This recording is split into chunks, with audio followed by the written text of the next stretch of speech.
Good morning to all of you. आज हम बात करेंगे विजुअल एम्पायरमेंट फर्स्ट ईयर के पेपर सेकंड की, जिसका नाम है psycho educational implications of blindness and low vision. अंधेपन और कम दृष्टि के मनोवैज्ञानिक शैक्षणिक निहितार्थ। इसके अंतर्गत जो हमारी पहली यूनिट है वो है मानव नेत्र की संरचना। ध्यान से देखिएगा इस चित्र को। इसके जितने भी पार्ट्स हैं उसके बारे में हम आगे अध्ययन करने वाले हैं। मानव नेत्र की संरचना। मानव नेत्र एक अत्यंत मूल्यवान और संवेदनशील ज्ञानेंद्रिय है। यह एक कैमरे की भांति कार्य करता है जो हमें चारों ओर की वस्तुओं को देखने में सक्षम बनाता है। ये आँख का आई का स्ट्रक्चर है या संरचना, मानव नेत्र की संरचना है। आगे देखते हैं इसके प्रमुख भाग को। सबसे पहले हम बात करते हैं श्वेत पटल अर्थात स्क्लेरा की। यह नेत्र गोलक अर्थात आई बॉल की सबसे बाहरी सफ़ेद और कठोर परत होती है। यह अपारदर्शी होती है और आँख के आंतरिक भागों की रक्षा करती है। सेकंड पार्ट है कॉर्निया। नेत्र गोलक के सामने का पारदर्शी उभरा हुआ भाग कॉर्निया कहलाता है। बाहर से आने वाला प्रकाश सबसे पहले इसी से होकर आँख में प्रवेश करता है। प्रकाश किरणों का अधिकांश अपवर्तन यहीं से होता है। आइरिस क्या होता है? परितारिका जिसे बोलते हैं। कॉर्निया के पीछे एक रंगीन और अपारदर्शी पेशीय पर्दा होता है जिसे आइरिस कहते हैं। यह आँख के रंग काला, भूरा या नीला के लिए जिम्मेदार होता है और पुतली के आकार को नियंत्रित करता है। पुपिल्स क्या होते हैं? पुतली। आइरिस के केंद्र में एक छोटा सा छिद्र होता है जिसे पुतली कहते हैं। यह आँख में प्रवेश करने वाले प्रकाश की मात्रा को नियंत्रित करती है। अधिक प्रकाश में यह छोटी हो जाती है और कम प्रकाश की स्थिति में यह बड़ी अर्थात फैल जाती है। Eye lens. पुतली के पीछे एक पारदर्शी, लचीला और उत्तल लेंस होता है। यह मांसपेशियों की सहायता से अपनी फोकस दूरी को बदल सकता है जिससे वस्तु का स्पष्ट प्रतिबिंब रेटिना पर बनता है। सिलियरी मसल्स क्या होते हैं? पक्षमाभी पेशियाँ। ये मांसपेशियाँ नेत्र लेंस को अपने स्थान पर बनाए रखती हैं। उसकी वक्रता अर्थात मोटाई को नियंत्रित करती हैं जिससे हम दूर और पास की वस्तुओं को साफ देख पाते हैं। रेटिना या दृष्टिपटल। यह आँख का सबसे भीतरी पर्दा होता है। जब प्रकाश लेंस से होकर गुजरता है तो वस्तु का वास्तविक और उल्टा प्रतिबिंब रेटिना पर ही बनता है। इसमें दो प्रकार की कोशिकाएं होती हैं। पहला कोन्स, शंकु की तरह होता है जो रंगों की पहचान करती है। दूसरा रॉड्स अर्थात छड़ जो कम प्रकाश में देखने में मदद करता है। Optic nerve. दृक् तंत्रिका क्या होती है? रेटिना पर बने प्रतिबिंब को विद्युत संकेतों अर्थात इलेक्ट्रिकल सिग्नल्स के रूप में मस्तिष्क तक पहुंचाने का कार्य दृक् तंत्रिका द्वारा किया जाता है। एक्वस एंड विट्रस ह्यूमर क्या होता है? जलीय द्रव और काचाभ द्रव। लेंस और कॉर्निया के बीच में जलीय द्रव भरा होता है जबकि लेंस और रेटिना के बीच काचाभ द्रव भरा होता है। यह द्रव आँख के भीतर उचित दबाव बनाए रखने हेतु और उसे पिचकने से बचाता है। नेक्स्ट पॉइंट की बात करेंगे, हाउ इट वर्क्स। नेत्र कैसे कार्य करता है? जब किसी वस्तु से प्रकाश हमारी आँख पर पड़ता है तो वह कॉर्निया और लेंस से अपरिवर्तित होकर रेटिना पर एक उल्टा प्रतिबिंब बनाता है। रेटिना की कोशिकाएं इस प्रकाश को विद्युत संकेतों में बदल देती हैं। ये संकेत दृक् तंत्रिका के माध्यम से मस्तिष्क तक पहुंचते हैं और हमारा मस्तिष्क उस उल्टे प्रतिबिंब को सीधा करके समझने में हमारी मदद करता है। जब आँख की पक्षमाभी पेशियाँ लेंस की फोकस दूरी को सही ढंग से समायोजित नहीं कर पाती तो दृष्टि दोष उत्पन्न होता है। 1 नंबर का आपका क्वेश्चन आता है दृष्टि दोष कैसे उत्पन्न होता है, तो आपका आंसर एक लाइन में 1 नंबर के लिए यही होना चाहिए, जब आँख की पश्चमाभी पेशियाँ लेंस की फोकस दूरी को सही ढंग से समायोजित नहीं कर पाती हैं तो दृष्टि दोष उत्पन्न होते हैं। मुख्य रूप से 3 प्रकार के दृष्टि दोष होते हैं। पहला क्या है, निकट दृष्टि दोष, जिसे क्या कहते हैं, मायोपिया। इस दोष से पीड़ित व्यक्ति पास की वस्तुओं को तो स्पष्ट देख सकता है लेकिन दूर की वस्तुओं को स्पष्ट देख नहीं पाता है। कारण क्या है, नेत्र गोलक का लंबा हो जाना या नेत्र लेंस की वक्रता का अत्यधिक बढ़ जाना। इसमें प्रतिबिंब रेटिना से पहले ही बन जाता है। कैसे दूर कर सकते हैं, इसके सुधार के लिए उचित फोकस दूरी वाले अवतल लेंस का उपयोग किया जाता है। ऑब्जेक्टिव क्वेश्चन बन सकता है, मायोपिया में किस प्रकार के लेंस का प्रयोग किया जा सकता है, तो अवतल लेंस का प्रयोग मायोपिया में किया जा सकता है। दूसरा है दूरदृष्टि दोष, हाइपरमेट्रोपिया।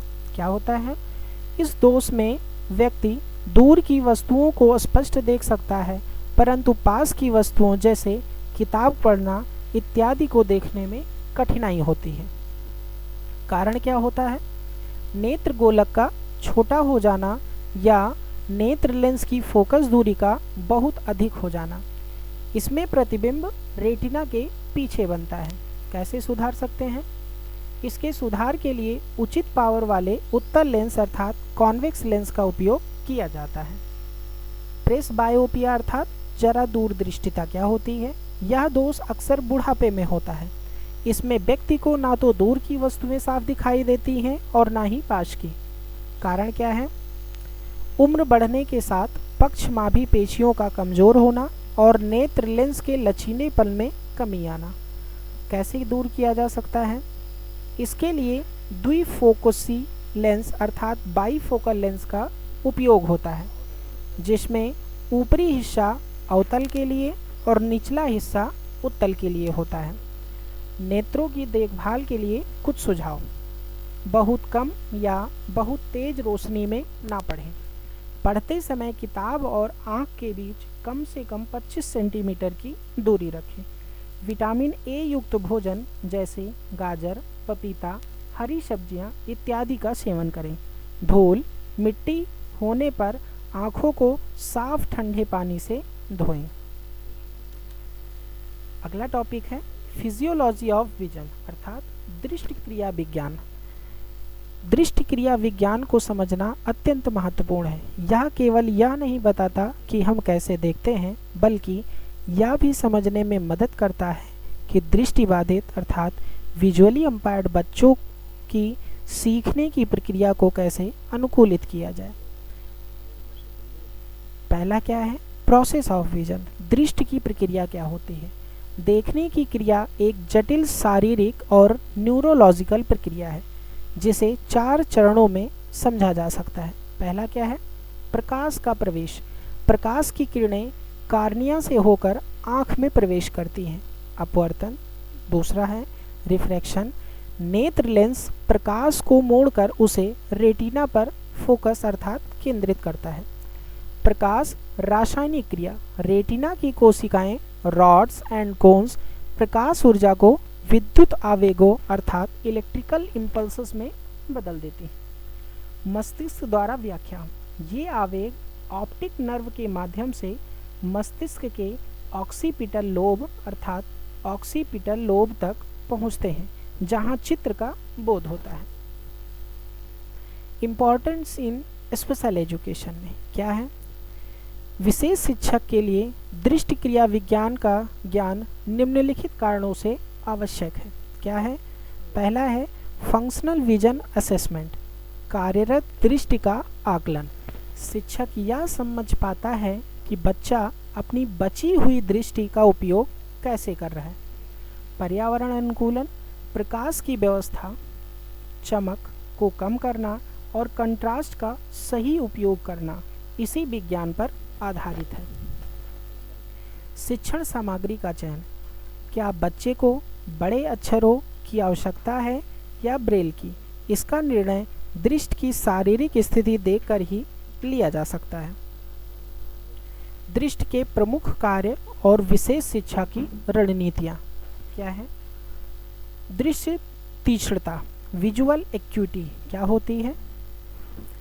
वस्तुओं के विवरण को स्पष्ट देखने की क्षमता। विशेष शिक्षा में क्या रणनीति होनी चाहिए? अस्पष्टता कम होने पर आवर्धक लेंस का प्रयोग करना चाहिए। दृष्टि क्षेत्र, विजुअल फील्ड्स, आँख को स्थिर रखकर एक बार में देखा जाने वाला कुल क्षेत्र। विशेष शिक्षा में क्या रणनीति है इसकी? टनल विजन होने पर स्कैनिंग तकनीकी सिखाना। रंग दृष्टि, कलर विजन में रंगों के बीच अंतर करने की क्षमता। रंग अंधता होने पर बनावट अर्थात टेक्सचर या प्रतीकों का उपयोग करना। एडॉप्टेशन, अनुकूलन, अंधेरे से उजाले या इसके विपरीत सामंजस्य बिठाना। प्रकाश में अचानक परिवर्तन से बचना।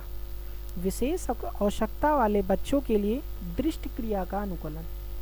विशेष शिक्षा के क्षेत्र में हम दृष्टि क्रिया विज्ञान का उपयोग करके समावेशी वातावरण तैयार करते हैं। सबसे पहला क्या है? लाइट मैनेजमेंट, प्रकाश प्रबंधन। कुछ बच्चों को अधिक प्रकाश की आवश्यकता होती है, जैसे मोतियाबिंद के बाद, जबकि कुछ को प्रकाश से डर लगता है, फोटोफोबिया। शिक्षक को प्रकाश की दिशा पीठ के पीछे से रखने की सलाह दी जाती है। कंट्रास्ट का उपयोग, सफ़ेद कागज पर काला प्रिंट या काली मेज पर सफ़ेद वस्तु रखना दृष्टि क्रिया को सुगम बनाता है। विश्राम का महत्व, दृष्टि बाधित बच्चों की आंखें जल्दी थक जाती है, इसलिए उन्हें विजुअल ब्रेक देना आवश्यक है। विशेष शिक्षा में दृष्टि क्रिया विज्ञान केवल आँखों की संरचना तक सीमित नहीं है, बल्कि यह आँख और मस्तिष्क के तालमेल को समझकर बच्चे की सीखने की क्षमता को अधिकतम करने का विज्ञान है। विशेष शिक्षा में दृष्टिबाधित छात्रों के लिए सहायक उपकरण उनकी स्वायत्तता और सीखने की क्षमता को बढ़ाने में महत्वपूर्ण भूमिका निभाते हैं। दृष्टि क्रिया विज्ञान के आधार पर इन उपकरणों को मुख्य रूप से 3 श्रेणियों में बांटा जा सकता है। पहला क्या है? ऑप्टिकल एड्स, प्रकाशिक सहायक उपकरण। ये उपकरण लेंस के सिद्धांतों का उपयोग करके दृष्टि की तीक्ष्णता अर्थात एक्यूटी को बढ़ाते हैं, जैसे हैंड हेल्ड मैग्नीफायर। क्या होता है? अक्षरों को बड़ा करके देखने के लिए हाथ में पकड़ने वाला लेंस। ध्यान रहे, ये जो 3 उपकरण हैं, आपके एग्ज़ाम में सीधे प्रश्न यहीं से बनता है। पहला क्या है? ध्यान से सुनिएगा, हैंड हेल्ड मैग्नीफायर, अक्षरों को बड़ा करके देखने के लिए हाथ में पकड़ने वाला लेंस। स्टैंड मैग्नीफायर क्या होता है? ये मेज पर रखे जाते हैं, जिससे हाथ कांपने वाले छात्रों को पढ़ने में आसानी होती है। टेलीस्कोपिक एड्स क्या होता है? दूर स्थित ब्लैक बोर्ड या संकेतों को देखने के लिए उपयोग किए जाते हैं। स्पेक्टिकल मैग्नीफायर क्या होता है? चश्मे के रूप में पहने जाने वाले लेंस जो पढ़ने के लिए हाथ खाली रखते हैं। दूसरा पॉइंट क्या है? गैर प्रकाशिक सहायक उपकरण। ये उपकरण दृष्टि की कार्यक्षमता में सुधार करने के लिए पर्यावरण या सामग्री में बदलाव करते हैं। पहला क्या है? बड़े अक्षरों वाली पुस्तकें, लार्ज प्रिंट बुक्स। कम दृष्टि वाले बच्चों के लिए बड़े फॉन्ट वाली किताबों का उपयोग। रीडिंग स्टैंड, गर्दन के झुकाव को कम करने और प्रकाश के सही कोण के लिए रीडिंग स्टैंड का प्रयोग। फेल्ट पेन, गहरा और मोटा लिखने के लिए जिससे कंट्रास्ट बेहतर होता है, फेल्ट पेन का उपयोग किया जाता है। लाइन गाइड्स, लिखते समय सीधी लाइन में बने रहने के लिए लाइन गाइड्स का उपयोग किया जाता है। टाइफ्लोस्कोप, प्रकाश की चमक को कम करने के लिए विशेष फिल्टर अर्थात टाइफ्लोस्कोप का प्रयोग किया जाता है। इलेक्ट्रॉनिक और आधुनिक उपकरण आज के समय में सबसे अधिक प्रभावी साबित हो रहे हैं। क्या है? सीसीटीवी या वीडियो मैग्नीफायर। यह कैमरे की मदद से किताब के पन्ने को मॉनिटर पर बहुत बड़ा और हाई कंट्रास्ट में दिखाता है। स्क्रीन रीडिंग सॉफ्टवेयर जैसे NVDA, जावाज कंप्यूटर स्क्रीन पर जो भी लिखा है उसे बोलकर सुनाते हैं। Smartphone smart cane ultrasonic sensor वाली छड़ी जो रास्ते की बाधाओं को पहचानती है। टॉकिंग डिवाइसेस बोलने वाली घड़ी, थर्मामीटर और कैलकुलेटर। ब्रेल नोट टेकर एक पोर्टेबल डिवाइस जो टाइप करने पर ब्रेल में आउटपुट देता है या उसे आवाज़ में बदलता है। विशेष शिक्षा में चयन का आधार, क्राइटेरिया फॉर सिलेक्शन क्या है?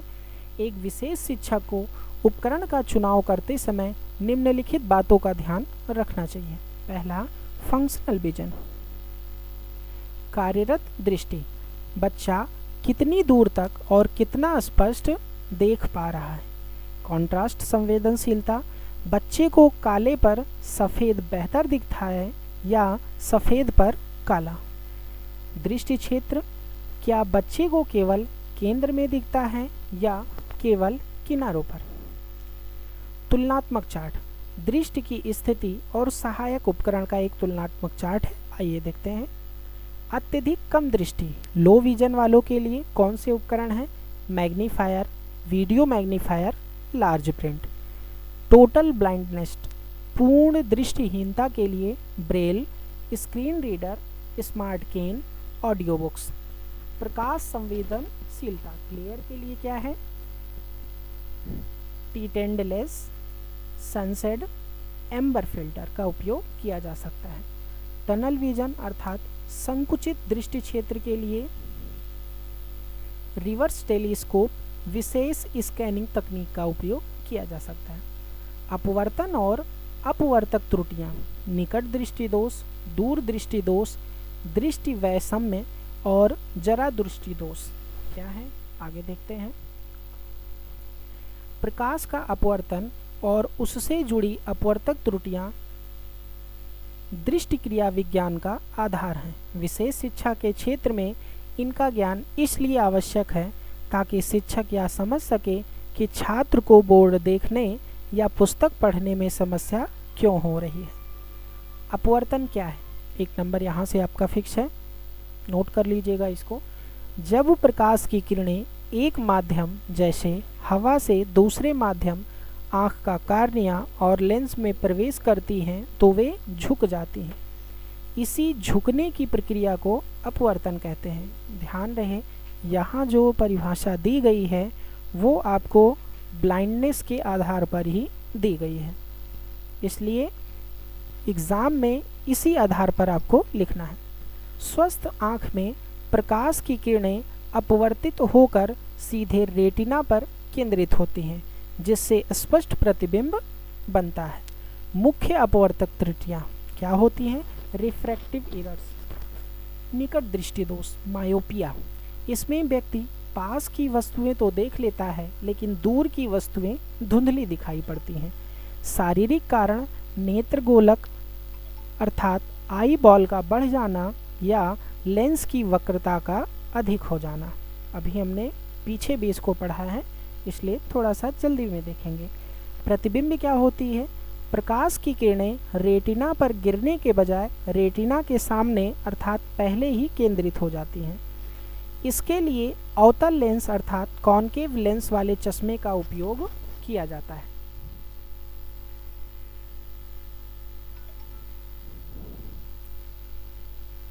ध्यान से देखिएगा। विजन करेक्शन, ये जो चित्र दिया गया है वो मायोपिया के लिए दिया गया है आपका। दूर दृष्टि दोष, हाइपरमेट्रोपिया क्या होता है? इसमें व्यक्ति दूर की वस्तुएं स्पष्ट देख पाता है लेकिन पास की वस्तुएं अर्थात पढ़ने वाली सामग्री धुंधली दिखती है। शारीरिक कारण क्या हो सकते हैं? नेत्र गोलक अर्थात आई बॉल का छोटा हो जाना या फोकस दूरी का बढ़ जाना। प्रकाश की किरणें रेटिना के पीछे केंद्रित होती हैं, इसके लिए कॉन्वेक्स लेंस का प्रयोग किया जाता है।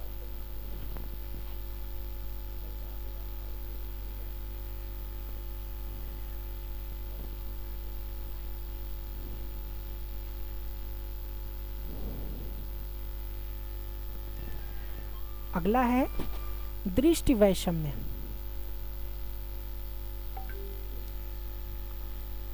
इसमें व्यक्ति को किसी भी दूरी, पास या दूर पर वस्तुएं धुंधली या डिस्टॉर्टेड, विकृत दिखाई देती हैं। रेखाएं टेढ़ी मेढ़ी महसूस हो सकती हैं। शारीरिक कारण, कार्निया या लेंस की आकृति का अनियमित, गोल न होकर अंडे जैसा होना।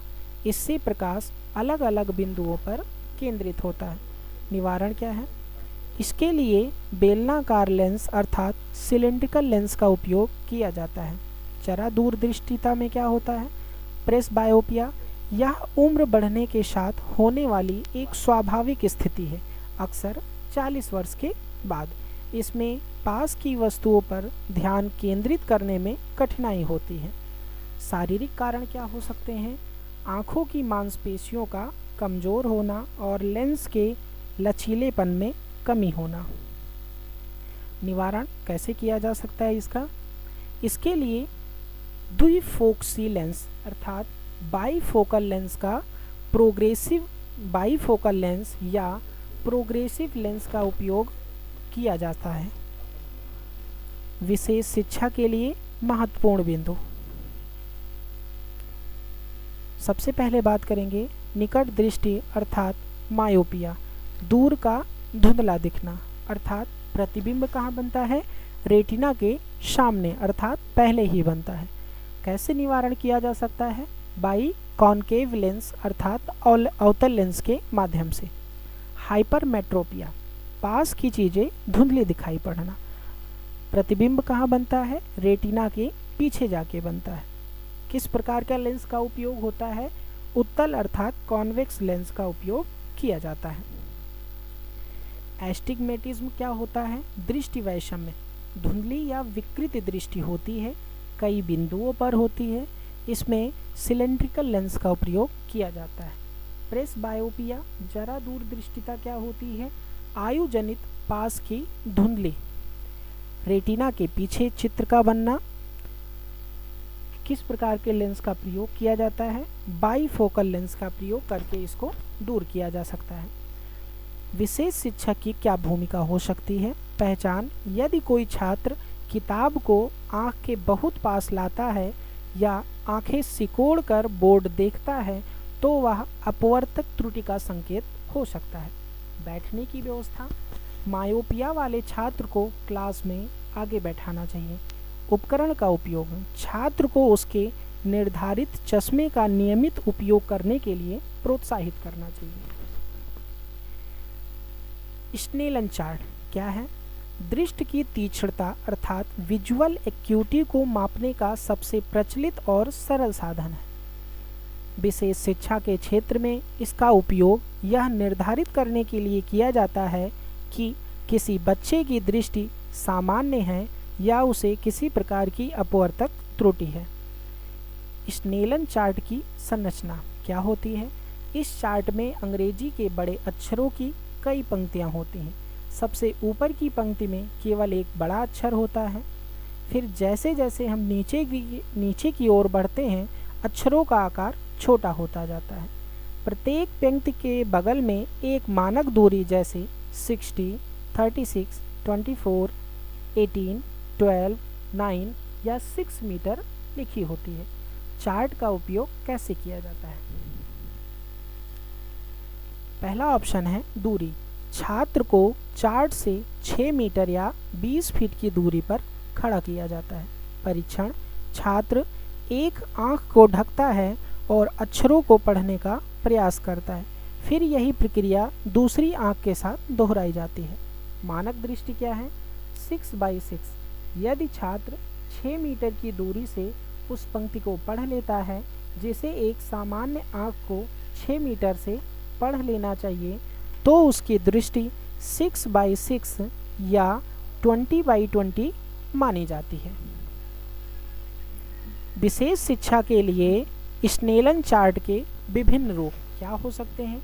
चूँकि विशेष शिक्षा में हमारे पास ऐसे बच्चे भी हो सकते हैं जिन्हें अक्षर ज्ञान नहीं है या जो बोल नहीं सकते, उनके लिए अलग प्रकार के चार्ट का उपयोग किया जाता है। कैसे? टम्बलिंग ई चार्ट। इसमें केवल ई अक्षर होता है जो अलग अलग दिशाओं अर्थात ऊपर, नीचे, दाएं, बाएं में मुड़ता है। बच्चों को केवल हाथ के इशारे से दिशा बतानी होती है। लैंडॉल्ट सी चार्ट क्या होता है? इसमें एक वृत्त होता है जो कहीं से खुला अर्थात सी की तरह होता है। छात्र को खुले हुए भाग की दिशा बतानी होती है। पिक्चर चार्ट, इसको ली सिंबल्स बोलते हैं। छोटे बच्चों या बौद्धिक अक्षमता वाले बच्चों के लिए इसमें घर, सेब, वर्ग या घेरे जैसे सरल चित्र बने होते हैं। परिणामों की व्याख्या क्या होती है? विशेष शिक्षक के लिए स्कोर को समझना जरूरी है। 6/18 से लेकर के 6/60 अर्थात 60 इसे अल्पदृष्टि की श्रेणी में रखा जाता है। ऐसे बच्चों को क्लास में बड़े अक्षरों और मैग्नीफायर की ज़रूरत हो सकती है। 6/60 अर्थात 6/60 से कम यह गंभीर दृष्टि बाधा को दर्शाता है। यहाँ बच्चे को ब्रेल या अन्य वैकल्पिक संसाधनों की आवश्यकता हो सकती है। विशेष शिक्षक के लिए कुछ सुझाव दिए गए हैं। सबसे पहले बात करेंगे स्क्रीनिंग की।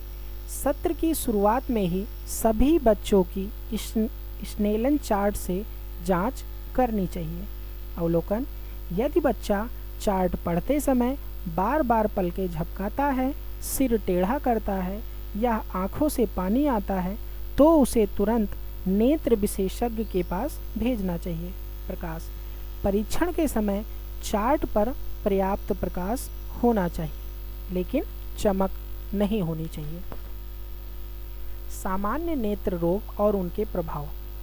विशेष शिक्षा और नेत्र विज्ञान के क्षेत्र में इन रोगों को समझना अत्यंत आवश्यक है क्योंकि ये सीधे तौर पर एक छात्र की सीखने की क्षमता और उसके लिए आवश्यक सहायक उपकरणों के चयन को प्रभावित करते हैं। आइए देखते हैं कुछ नेत्र रोग। संक्रमण और बाहरी सतह के रोग क्या होते हैं? नेत्र शोथ, कंजक्टिविटिस क्या होती है? इसे आँख आना भी कहते हैं। यह बैक्टीरिया, वायरस या एलर्जी के कारण होता है। आँखों में लालिमा, खुजली और पानी आना इसके मुख्य लक्षण होते हैं। ट्रैकोमा, रोहे अर्थात क्लैमीडिया ट्रैकोमैटिस अर्थात बैक्टीरिया के कारण होने वाला संक्रमण होता है। यदि उपचार ना मिले तो यह पलकों को अंदर की ओर मोड़ देता है जिससे कार्निया को नुकसान पहुंचता है और व्यक्ति अंधेपन का शिकार हो जाता है। कॉर्नियल अल्सर क्या होता है? कॉर्निया पर घाव होना। यह संक्रमण या चोट के कारण होता है। इससे दृष्टि में धुंधलापन और तेज दर्द होता है। कीराटोकोनस क्या होता है? इसमें कार्निया पतला होकर बाहर की ओर शंकु अर्थात कोन के आकार में उभर जाता है जिससे दृष्टि बहुत विकृत हो जाती है। मांसपेशियां और संरेखण से संबंधित दोष क्या होते हैं? स्ट्रैबिस्मस भेंगापन क्या होता है? इसमें दोनों आंखें एक ही दिशा में नहीं देखती हैं। एक आंख अंदर, बाहर, ऊपर या नीचे की ओर झुकी हो सकती है। एम्ब्लायोपिया ये क्या होता है? Lazy I. जब बचपन में एक आंख का उपयोग कम होता है अक्सर भेंगेपन के कारण तो मस्तिष्क उस आंख के संकेतों को नज़रअंदाज करने लगता है जिससे उसकी दृष्टि कमज़ोर हो जाती है। निस्टागमस ये क्या होता है? आँख की अनैच्छिक और लयबद्ध हलचल, आँखों का लगातार हिलना। इससे छात्र को किसी बिंदु पर ध्यान केंद्रित करने में कठिनाई होती है। एक्सोप्थेल्मिया क्या होता है? आँख के गोलों का बाहर की ओर उभर आना। यह अक्सर थायराइड की समस्या के कारण होता है। लेंस और दृष्टि संबंधी दोष। कॉन्ट्रैक्ट अर्थात मोतियाबिंद, कॉन्ट्रैक्ट अर्थात मोतियाबिंद। यह आँख का प्राकृतिक लेंस धुंधला या अपारदर्शी हो जाता है। इससे छात्र को सब कुछ धुंधला दिखाई देता है। इसका उपचार सर्जरी है। अफेकिया क्या होता है? आँख में प्राकृतिक लेंस का न होना। अक्सर मोतियाबिंद सर्जरी के बाद इसके लिए मोटे चश्मे या कॉन्टैक्ट लेंस की आवश्यकता होती है। काला मोतिया और दबाव, जिसे ग्लूकोमा भी बोलते हैं। काला मोतिया, आँख के अंदर तरल पदार्थ का दबाव IOP बढ़ जाता है, जो ऑप्टिक नर्व को नुकसान पहुंचाता है। इससे दृष्टि का मूक चोर कहते हैं, क्योंकि यह धीरे धीरे किनारे की दृष्टि को खत्म कर देता है। रेटिना, दृष्टि पटल के रोग कौन कौन से हो सकते हैं? रेटिनाइटिस पिगमेंटोसा, ये क्या होता है? यह एक आनुवंशिक रोग है। इसमें रात में दिखना बंद हो जाता है, जिसे नाइट ब्लाइंडनेस, और धीरे धीरे टनल विजन, केवल केंद्र में दिखना की स्थिति बन जाती है। मैकुलर डिजनरेशन क्या होता है? इसमें रेटिना का केंद्रीय भाग मैकुला खराब हो जाता है। छात्र को केंद्र में धुंधला दिखता है, लेकिन किनारों पर साफ दिखाई देता है। रेटिनोपैथी ऑफ प्रीमैच्योरिटी, ये क्या होता है?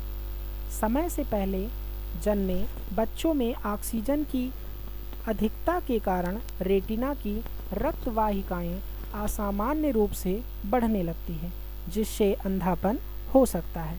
रेटिनल डीअटैचमेंट, रेटिना का अलग हो जाना। रेटिना अपनी जगह से उखड़ जाता है। यह एक मेडिकल इमरजेंसी है। इसके लक्षणों में प्रकाश की चमक दिखना शामिल होता है। ये रेटिना डीअटैचमेंट के कुछ चित्र हैं। अन्य महत्वपूर्ण स्थितियाँ। एल्बिनिज्म क्या होता है? सूरजमुखी या एल्बिनिज्म, शरीर में मेलेनिन अर्थात रंगक की कमी। इन बच्चों को प्रकाश से बहुत डर लगता है। फोटोफोबिया, और उनकी दृष्टि तीक्ष्णता अक्सर कम होती है। ऑप्टिक एट्रोफाई क्या होता है?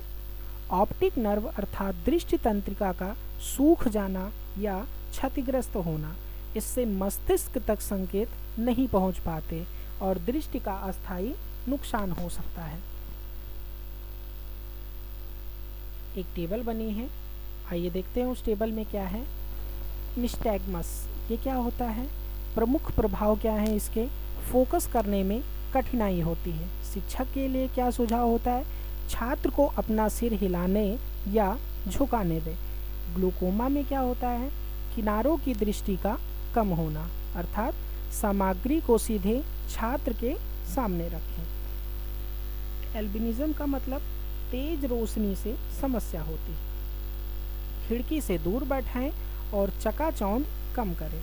आरओपी या आरपी क्या होता है? कम रोशनी में इनको समस्या होती है। डेस्क पर अतिरिक्त लैंप या लाइट का उपयोग करें। अगला पॉइंट है ब्लाइंडनेस की रोकथाम और नेत्र का देखभाल कैसे होगा, इसके बारे में हम आगे देखते हैं।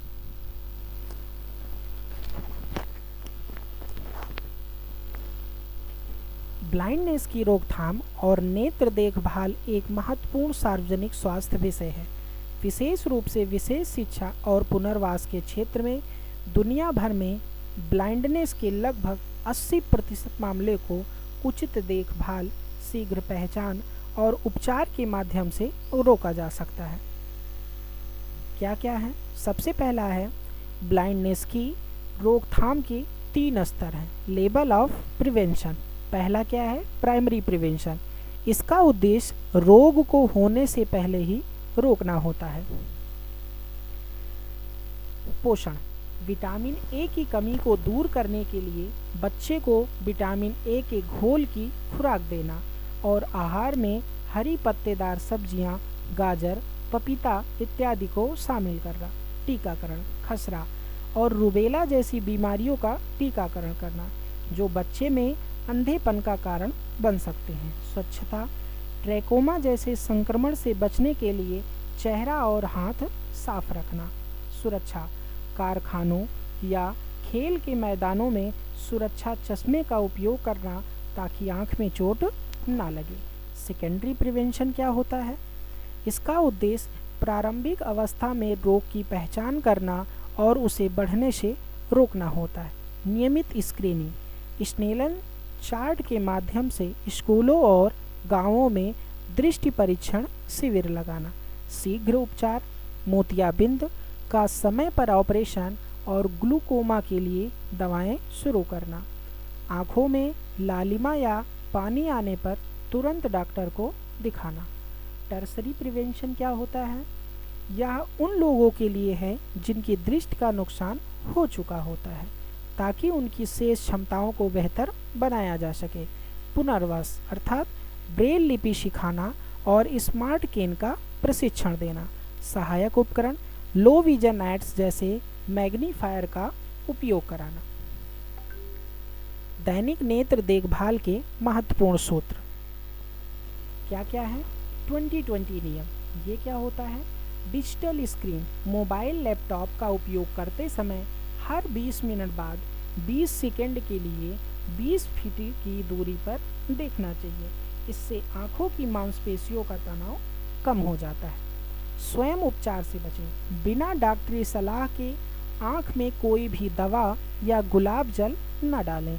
उचित प्रकाश, पढ़ते या लिखते समय रोशनी पर्याप्त होना चाहिए और वह सीधे आँखों पर ना पड़कर सामग्री पर पड़नी चाहिए। धूप से बचाव, तेज धूप में बाहर निकलते समय यूवी सुरक्षित धूप के चश्मे पहनने चाहिए। विशेष शिक्षा, शिक्षकों की क्या भूमिका होती है? व्यवहार का अवलोकन करें। यदि कोई बच्चा बार बार आंखें मलता है, किताब बहुत पास से पढ़ता है या बार बार सिर दर्द की शिकायत करता है, तो उसे तुरंत नेत्र परीक्षण के लिए रिफ़र करें। जागरूकता फैलाना, अभिभावकों को आनुवांशिक दृष्टि दोषों और प्रसव पूर्व देखभाल के बारे में शिक्षित करना। दृष्टि उद्दीपन, कम दृष्टि वाले बच्चों के लिए उच्च कंट्रास्ट और चमकीले रंगों का उपयोग करना ताकि उनकी बची हुई दृष्टि सक्रिय रहे।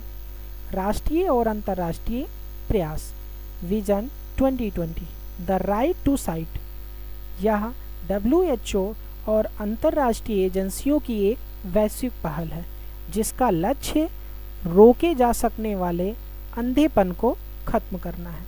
MPCV, national programme for control of blindness, Bharat सरकार का यह कार्यक्रम मुफ्त मोतियाबिंद सर्जरी, चश्मे वितरण और नेत्र बैंकों को बढ़ावा देना पर केंद्रित है। ब्लाइंडनेस की रोकथाम केवल चिकित्सीय उपचार नहीं है, बल्कि यह जागरूकता, सही पोषण और समय पर हस्तक्षेप का मिश्रण है। रोकथाम इलाज से बेहतर है। यह कहावत आँखों के स्वास्थ्य पर सबसे सटीक बैठती है। विटामिन ए की कमी से होने वाले रोगों और मोतियाबिंद के बाद की देखभाल को समझना दृष्टि सुरक्षा के लिए बहुत आवश्यक है। क्या है आगे बात करते हैं। विटामिन ए की कमी से होने वाले रोग। विटामिन ए आँख के रेटिना में रोडोप्सिन बनाने के लिए आवश्यक होता है, जो हमें कम रोशनी में देखने में मदद करता है। इसकी कमी से होने वाले रोग को जीरोफ्थैल्मिया कहा जाता है।